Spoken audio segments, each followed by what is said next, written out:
29th March இன்னைக்கு ஏசப்பா உங்களை பார்த்து சொல்றது என்னன்னா, கோபம் மன்னிப்பு. மனுஷனுடைய விவேகம் அவன் கோபத்தை அடக்கும், குற்றத்தை மன்னிப்பது அவனுக்கு மகிமைன்னு நீதிமொழிகள் 19:11 சொல்லப்பட்டிருக்கு.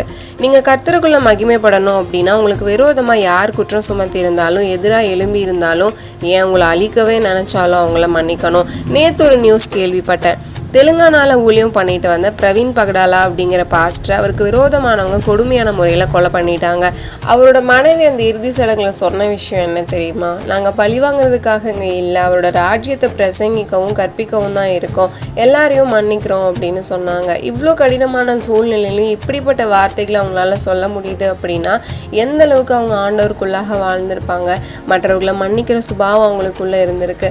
ஆனால் நம்மளால் மற்றவங்கள சின்ன சின்ன விஷயங்களில் கூட மன்னிக்க முடியும். நம்ம அறிவுள்ளவர்களா இருப்போம் அப்படின்னா நம்ம கோபத்தை அடக்கி மற்றவர்களை மன்னிப்போம். By thoughts of Sharon. Have a happy day.